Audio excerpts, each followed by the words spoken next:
আজ আমার নবীরে গালি দিতেছে, আজানের শব্দকে বেশ্যার আওয়াজ বলতেছে।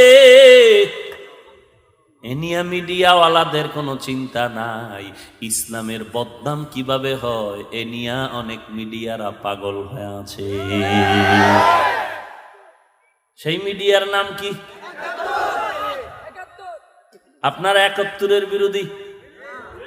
হ্যাঁ, যদি আবার ৭১-এর বিরোধী মানে স্বাধীনতার বিরোধী। স্বাধীনতা কবে? কথা কন না কেন? ৭১, আমরা ৭১-এর পক্ষের মানুষ, আমরা ৭১-এর বিরোধী না।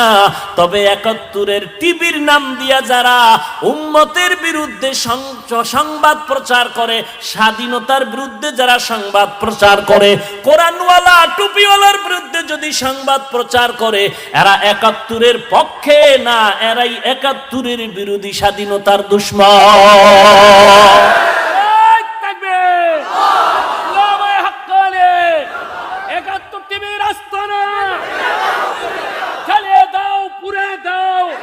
ভাইরা আমার, ৭১ টিভি যদি থাইকা নতুন কইরা যদি আবার ইসলামের লাইনে কথা বলে, তাহলে আমগো কোনো সমস্যা আছে? কোনো উল্টা পাল্টা বললে তখন মুসলমানের দেশে এটা মেনে নেয়া যায় না।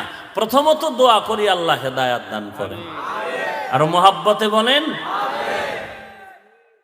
তবে হেদায়াত দিবেন কে? তা আল্লাহ দিবেন কিনা এটা আল্লাহর বিষয়। আল্লাহ সবাইকে হেদায়াত, ইন্নাকা লা তাহদি মান, ও নবী আপনি যাকে ভালোবাসবেন আমি তাকে হেদায়েত দিব, ব্যাপারটা এমন না। ওয়ালাকিন্নাল্লাহ ইয়াহদি মাইয়াশা, আমি চাইলে হেদায়েত হবে, না চাইলে। আর আমি আল্লাহ চাইবো কার জন্য? যে আমারে চাই আমি তারে চাই।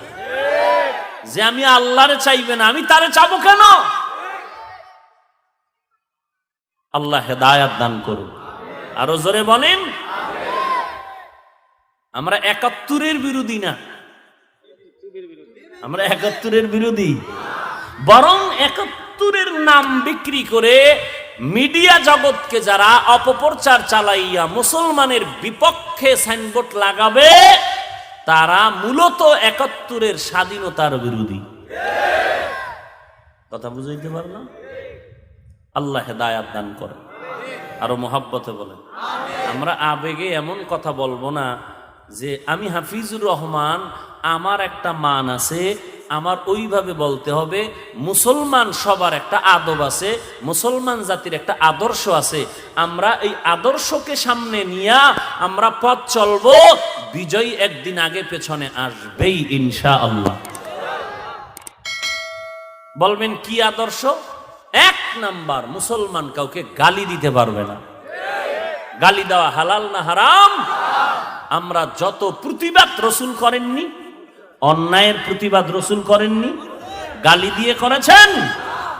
তাহলে অন্যায়ের প্রতিবাদ গালি দিয়ে নয়, রসুলের আদর্শকে সামনে রেখে প্রতিবাদ জানাতে হবে। আল্লাহ আমাদের বুঝার তৌফিক দান করেন।